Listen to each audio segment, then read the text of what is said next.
মেহেরপুর সীমান্তে বিএসএফ শুধু তৎপরতা বাড়ায়নি, বরং তারা বাংলাদেশের কৃষকদের সীমান্তের কাছাকাছি না যেতেও বলেছে। এ কারণে ধানসহ অন্য ফসল ঘরে তোলার সময় কৃষক পড়েছেন বিপাকে। বিজিবিও বলছে সতর্ক অবস্থানে থাকতে। মেহেরপুর থেকে জুলফিকার আলী কাকনের পাঠানো তথ্য ছবিতে বিস্তারিত ডেস্ক রিপোর্টে। বাড়ির পাশেই সীমান্ত পিলার, কৃষিজমি, শিশুদের স্কুল, মসজিদ সবই সীমান্ত ঘেঁষা। মেহেরপুরে প্রায় 89 কিলোমিটার দীর্ঘ বাংলাদেশ ভারত সীমান্তে এমন অনেক গ্রাম রয়েছে।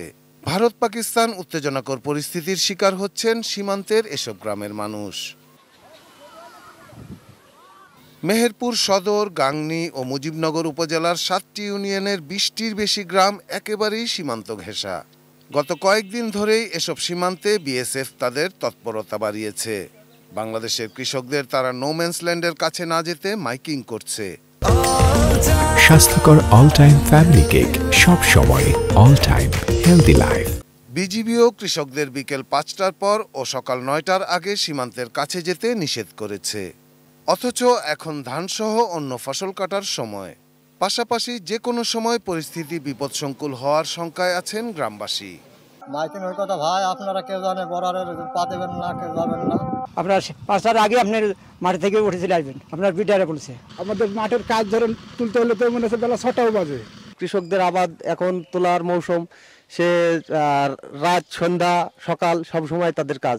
অনাকাঙ্ক্ষিত পরিস্থিতি এড়াতেই বিজিবি সতর্ক অবস্থানে রয়েছে বলে জানান মেহেরপুর সীমান্তের দায়িত্বে থাকা বিজিবি ব্যাটালিয়নের কমান্ডিং অফিসার। স্থানীয়দের আতঙ্কিত না হয়ে নির্দেশনা মেনে চলার অনুরোধ করেন তিনি। আমার অপোজিটে 3টা বিএসএফ ব্যাটালিয়ন আছে। আমরা 3টা ব্যাটালিয়নের সাথে আমাদের যোগাযোগ সার্বক্ষণিক থাকে। আমরা অবশ্যই প্রস্তুত থাকছি এবং থাকবো। আমাদের সীমান্তে সম্পূর্ণ আমাদের নিয়ন্ত্রণ রয়েছে এবং কোনো ধরনের সিকিউরিটি থ্রেট এখন পর্যন্ত নেই। Shahidul Rana, desk report, ATN news.